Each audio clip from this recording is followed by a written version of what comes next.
तो हेलो सभी को। लास्ट टाइम हम लोगों ने काइनेटिक एनर्जी और पोटेंशियल एनर्जी के बारे में पढ़ा था। लेक्चर नंबर 4 है और लेक्चर नंबर 4 में हम लोग आज पढ़ेंगे पावर क्या होता है। और हम डिफरेंट जो है यूनिट्स जो है एनर्जी के जो यूज़ होते हैं उनके बारे में हम पढ़ेंगे। ठीक है जी। और चलिए तो हम लिखते हैं सबसे पहले डिफरेंट यूनिट्स ऑफ एनर्जी और वर्क। ठीक है, वर्क जो एनर्जी के यूनिट होते हैं वही वर्क डन के भी यूनिट होते हैं। ठीक है जी। तो इसलिए मैंने लिख दिया यहाँ पे डिफरेंट यूनिट्स ऑफ एनर्जी और वर्क। चलिए जी। पहला पहला तो यूनिट आपको पता है वो कौन सा होता है, जूल होता है। ठीक है, जूल के बारे में हम पहले पढ़ चुके हैं इसलिए बताऊंगा नहीं। पिछली बार अपने पिछले लेक्चर्स देख सकते हैं, वहाँ से आपको पता चल जाएगा कि 1 जूल इज इक्वल टू, वैसे बताता हूँ, 1 joule is equal to 1 newton metre होता है। सेकंड आ गया हमारे पास अर्ग। ठीक है, अर्ग जो होता है वो होता है 1 डाइन और सेंटीमीटर। ठीक है जी। और हमने ये भी पढ़ा था कि 1 जूल जो होता है इट इज इक्वल टू 10⁻7 अर्ग। ठीक है जी, ये भी हमने पढ़ा था। अब हम लोग कुछ और यूनिट्स जो हैं वो पढ़ेंगे। ठीक है जी। उसमें से एक तो यूनिट ये आ गया हमारे पास, कैलोरी। ठीक है, कैलोरी। कैलोरी एक थोड़ा सा बड़ा यूनिट है। ठीक है, आपने देखा होगा जब भी आप कुछ खाने का सामान लाते हो, कोई भी खाने वाली चीज़ होती है उसमें लिखा होता है इतनी कैलोरी, इतने किलो कैलोरीज। तो कैलोरी वो एक्चुअली बेसिकली कैलोरी यूनिट किसका है, एनर्जी का। तो यहाँ पे लिख देता हूँ वन, पहले इसको डिफाइन कर लेते हैं।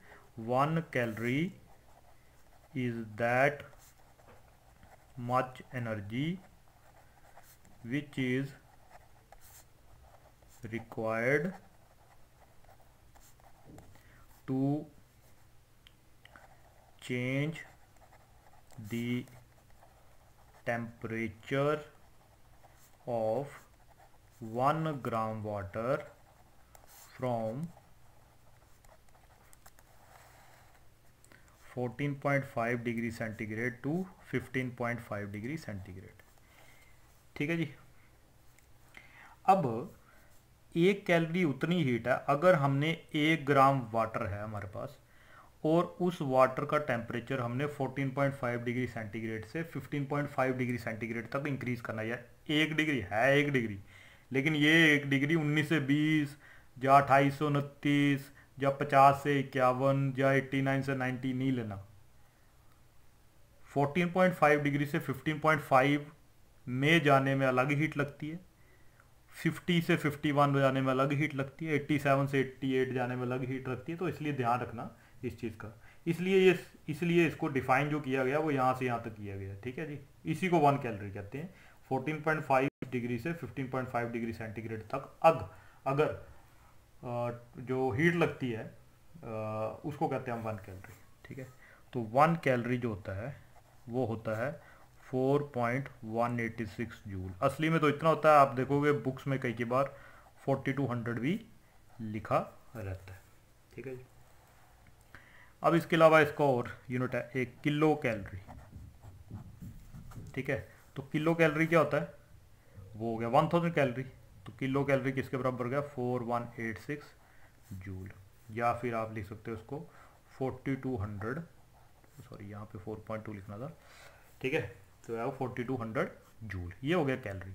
अब किलो कैलोरी को अगर डिफाइन करना है तो किलो कैलोरी में हम ये लिख सकते हैं one kilo calorie that much energy which is required to raise temperature of 1 kg।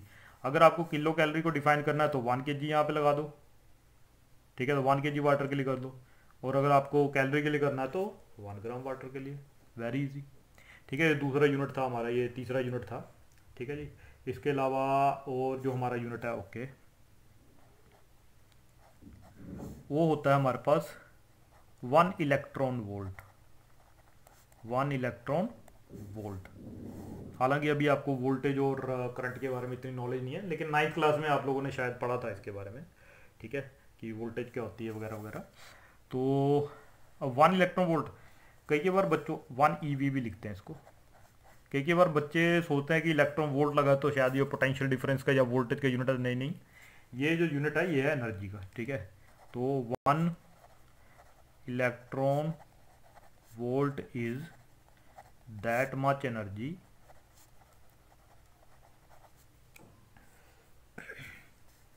when an electron is accelerated through a potential difference of 1 volt. अब इसको समझाना इस वक्त थोड़ा सा मुश्किल मुझे आपके लिए। होता क्या है कि मान लो ये कोई रीजन है, ठीक है, यहाँ ये पॉजिटिव है, यहाँ पे नेगेटिव प्लेट है। इस प्लेट में एक इलेक्ट्रॉन को इलेक्ट्रॉन को कहाँ से कहाँ जाएगा, इलेक्ट्रॉन इधर से इधर जाएगा। तो अगर ये इसका पोटेंशियल 1 वोल्ट है, ठीक है, तो इलेक्ट्रॉन इधर से इधर मूव करेगा तो इलेक्ट्रॉन की क्या होगी, एक्सेलेरेशन होगी। जब एक्सेलेरेशन होगी उसकी वेलोसिटी बढ़ेगी, वेलोसिटी बढ़ेगी तो उसके पास काइनेटिक एनर्जी आएगी। तो 1 वोल्ट, मान लो यहाँ पे इलेक्ट्रॉन रेस्ट पे था और हमने यहाँ पे पोटेंशियल लगा दिया और उसकी वजह से क्या होगा, इलेक्ट्रॉन भागेगा। तो 1 वोल्ट पोटेंशियल में एक इलेक्ट्रॉन जो एनर्जी गेन करता है उस एनर्जी को कहते हैं 1 इलेक्ट्रॉन वोल्ट। ठीक है, तो 1 electron volt is equal to किसके बराबर आता है, एक इलेक्ट्रॉन का चार्ज होता है 1.6 इंटू 10 की पावर -19 कूलम्ब और वोल्टेज आ गई 1 वोल्ट। तो इसका मतलब 1 इलेक्ट्रॉन वोल्ट किसके बराबर आ गया, ये आ गया 1.6 इंटू 10 की पावर -19 जूल। ये एक और यूनिट है। ठीक है, इलेक्ट्रॉन वोल्ट जो कि अक्सर जो है ये यूनिट भी जूल के अलावा ये यूनिट भी यूज कर सकते हैं। इसके अलावा अगला यूनिट है हमारे पास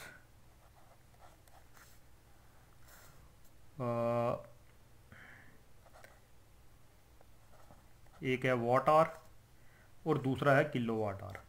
ठीक है, तो किलोवाट और वाट आवर से पहले मैं आपको यहाँ पर पहले पावर के बारे में बता देता हूँ। ठीक है जी, चलिए जी।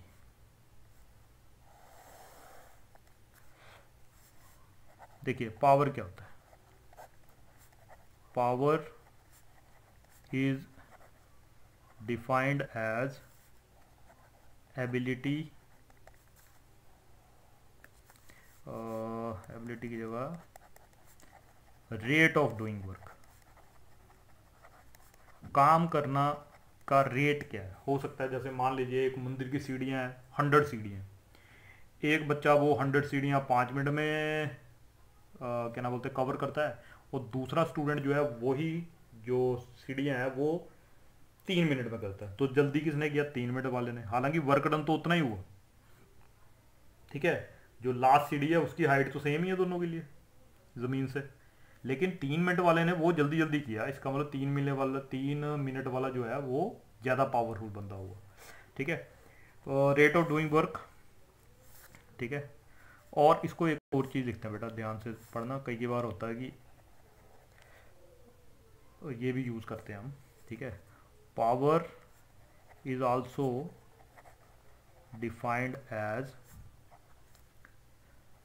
Rate of energy emission. ठीक है, एनर्जी कितनी स्पीड से, कितनी रेट, क्योंकि हमने देखा कि वर्क और एनर्जी जो है इक्विवेलेंट है। आगे हम वर्क एनर्जी थ्योरम पढ़ेंगे अगले लेक्चर में, वहाँ पे हम देखेंगे कि उनके बीच में रिजेम्बलेंस बहुत ज़्यादा है। ठीक है, वो वर्क और एनर्जी जो है वो दोनों के दोनों जो है वो सेम ही है, मतलब। ठीक है जी, वो उनका फीचर अलग है। ठीक है, लेकिन उनका यूनिट और वो जो मतलब दोनों के दोनों चीज़ें जो है वो क्या करते हैं, सिस्टम को एक स्टेट से दूसरी स्टेट में लेके जाते हैं। ठीक है, दोनों तरीकों से। तो power is also defined as rate of energy mission. इसका मतलब पावर को या तो हम लिख सकते हैं work done per unit time, या इसको लिख सकते हैं एनर्जी पर यूनिट टाइम भी लिखते हैं कई जगह। ठीक है, तो दोनों में कोई खास फर्क नहीं है। ठीक है, अब वर्क डन का यूनिट क्या होता है, unit of power is, work done का यूनिट होता है जूल और टाइम का होता है सेकंड। तो इसका यूनिट कितना हो गया, जूल पर सेकंड, और 1 जूल पर सेकंड जो होता है इसको बोलते हैं हम 1 वॉट। तो SI यूनिट जो है पावर का वो वॉट होता है। तो SI unit of power is what. तो 1 वॉट को अगर हम डिफाइन करें, 1 what is that much power, ठीक है, when 1 joule of work is done in 1 second. अगर 1 सेकेंड में 1 जूल वर्क हो रहा है तो हम कहेंगे कि पावर कितनी है, 1 वॉट। ठीक है जी। अब हम वॉट आवर के पास आते हैं। ठीक है, देखिए वॉट आवर क्या होता है, दी जो इसमें ऐसे लिखते हैं, if a machine of power 1 what, एक मशीन है जिसकी पावर 1 वॉट है, इज ऑपरेटेड, अगर उसको हम चलाते हैं फॉर 1 आवर, और उसको 1 घंटे के लिए चलाते हैं, then the energy is equal to 1 watt hour. तो हम एनर्जी बोलते हैं 1 वॉट आवर। अभी हमने यहाँ देखा कि जो एनर्जी है वो पावर एनर्जी अपॉन टाइम है, तो क्या एनर्जी को पावर इनटू टाइम नहीं लिख सकते, लिख सकते हैं। तो एनर्जी इज इक्वल टू हो गया पावर इनटू टाइम। अब पावर कितनी है जी, 1 वॉट। वॉट किसके बराबर है, यहाँ से लिखा हमने जूल पर सेकेंड। टाइम कितना है, 1 आवर। 1 आवर किसके बराबर होता है, 3600 सेकेंड। सेकेंड से सेकेंड कैंसिल, तो ये ई इज इक्वल टू बराबर आ गया, यानी कि जो एनर्जी है 1 watt hour, 1 watt hour is equal to किसके बराबर, ये आ गया 3600 जूल। तो 1 वॉट आवर जो होता है वो 3600 जूल के बराबर होता है, जहाँ इसको हम ऐसे भी लिख सकते हैं 3.6 किलो जूल। ठीक है, किलो मतलब होता है 1000। ठीक है, ये हो गया वॉट आवर। इसी तरीके से हम यहाँ पे करेंगे 1 किलो वाट आवर। अब वहाँ पे जो मशीन थी उसकी पावर थी 1 वॉट, तो यहाँ पे पावर कितनी होगी, 1 किलो वाट। तो if a machine of power 1 kilo watt is operated for 1 hour, then the energy is said to be 1 kilowatt hour. तो हम कहेंगे कि एनर्जी 1 किलोवाट आवर है। ठीक है, तो इसका मतलब 1 किलोवाट आवर एनर्जी है, तो एनर्जी होता है पावर इनटू टाइम। तो पावर होगी 1 किलोवाट, तो होगी ये 1000 वाट। वाट होता है जूल अपॉन सेकेंड, और टाइम हो गया 3600 सेकेंड। सेकेंड सेकेंड कैंसिल, और ये हो गया 361234 जूल। ये 1 किलोवाट आवर आ गया। 1 किलोवाट आवर को हम ऐसे भी लिख सकते हैं, इसका मतलब 3.6 इंटू 10 की पावर 6 जूल। ठीक है जी, ये हो गया किलोवाट आवर और जूल में रिलेशन। ठीक है, अब या इसको ऐसे लिख सकते हैं 1 kilowatt hour is equal to 3.6 mega joule. Mega आपको पता है, मेगा होता है 10 की पावर 6।